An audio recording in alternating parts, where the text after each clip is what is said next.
You're standing at the beach, and you see these giant steel ships sailing on the waves like floating cities. At the same exact moment, if you throw a small nail into the water, it just sinks to the bottom. Why does one float and the other one sink? That's what we're going to figure out in today's video. In this video, we're going on an exciting journey deep into the mind of a genius. A worried king who's afraid of losing his crown, and a scientist who, while taking a bath, discovers a law that changes history forever. Without this law, ships and submarines as we know them wouldn't even exist. Get ready, because what's coming isn't just some boring scientific law. It's a thrilling story about the discovery of the law of buoyancy. And by the end, you'll understand exactly how water can hold up mountains of steel. Just a heads up, before we get started, make sure you hit that like button, subscribe to the channel, and turn on notifications so you get all our new videos as soon as they drop. Most viewers watch our videos without hitting the like button. Please support us by liking and sharing this video. Let's try a simple experiment right at home. Grab a bowl and fill it all the way up with water. Now, take a metal bowl or a small plate and gently place it on the surface of the water. You'll see it float, even though it's pretty heavy. Now, try flipping the bowl over and putting it in the water upside down. You'll notice it sinks immediately. Just by changing the shape and how it sits, you get a completely different result. This is a perfect example of the law of buoyancy, and it's what helps us understand the secret to how ships stay afloat. A story of a genius. What I'm about to tell you isn't just a bunch of facts. It's the story of a brilliant scientist who changed the face of science.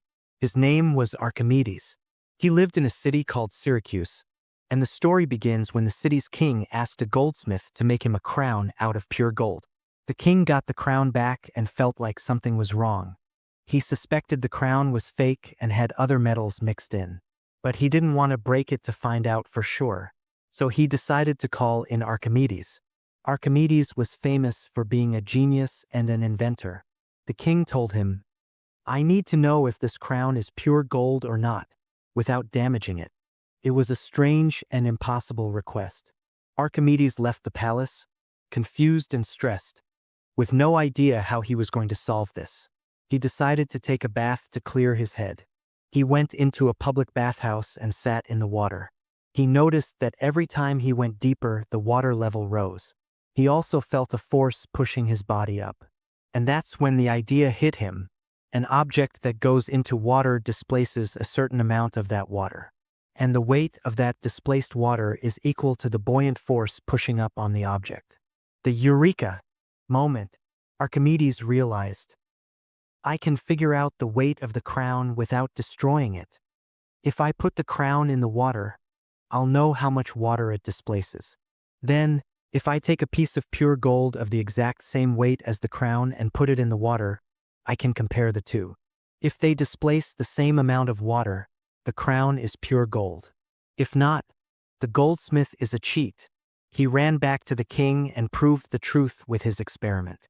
The king discovered the fraud, and Archimedes discovered the law of buoyancy. The law is simple in its wording. Any object submerged in a fluid experiences an upward buoyant force. This buoyant force is equal to the weight of the fluid that the object displaces. This law is the foundation of how ships float to this day. Why do ships float? And now for the famous question, why does a giant ship float while a nail sinks? The answer is easy once you understand the rule.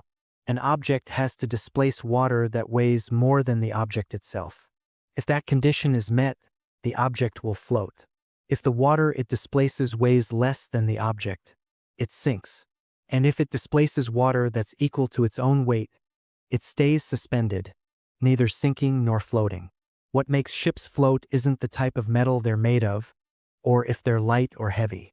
What makes them float is their massive size and their hollow interior. That huge volume displaces a massive amount of water. And the air inside makes the ship's overall density much lower than water, so it can float easily. If we took all the steel in a ship and shaped it into a single solid block, it would sink immediately, just like the nail. Engineering in action. This law is the basis for designing ships, boats, and all types of marine transportation. Engineers build the ship's hull in a specific way to ensure it displaces as much water as possible. This has to be more than the total weight of the ship. They also add huge hollow sections inside. These hollow parts make the ship's overall density less than water's, so the ship floats with no problem. Even submarines work on the same principle. They fill tanks with water to go down, and they empty the water and fill them with air to come back up. It's the exact same law of Archimedes. The air inside the ship or submarine is what gives it the ability to float. What happens is that any object, no matter how heavy, can float if you increase its size and make it displace more water than its own weight.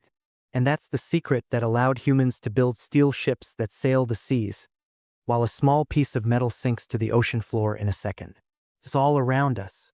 Buoyancy isn't just about ships. It's in everything around us. From a balloon that rises in the air to a diver who goes deep into the sea. And if you look at the underwater world, you'll see that a fish has a simple air bladder it can fill or empty to control its depth. Whales have huge lungs, and they change the amount of air inside to go up or down. Sharks don't have that bladder, but they have light fat in their bodies and they swim constantly to stay afloat.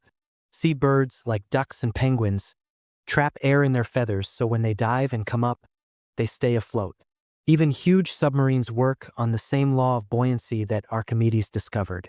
This law is also the basis for floating platforms in the ocean and for ferries that transport thousands of passengers every day. Every time you ride on a boat or a ferry, remember the simple experiment you did at home. Remember that the secret is in the science and in the size of the object displacing more water than its own weight. This law opened the door to engineering and innovation. It led to the construction of massive sailing ships thousands of years ago and to the design of the modern cargo ships we see today. Engineers measure everything precisely, like the shape of the hull, the air pockets, and the weight distribution, to make sure the ship displaces more water than its own weight and stays afloat. Even the small boats we ride on the river or ocean work on the same principle. They might be made of wood or steel, but what makes them float is their shape and size, not the material they're made of. Conclusion. And there you have it. Now we know the secret to how ships float. From a simple experiment at home to a journey into the mind of a brilliant scientist. We've learned how the shape of a metal and its air pockets can change its fate, from sinking to floating. From the first small boat to floating cities sailing on the waves, it's all based on a single law discovered by Archimedes. Share your thoughts in the comments about what you found most interesting today. If you have any other weird topics or historical secrets you want us to cover, let us know in the comments. If you're new here, check out our older videos, you'll find lots of cool stuff. And don't forget to like and share the video. We'll see you in the next video.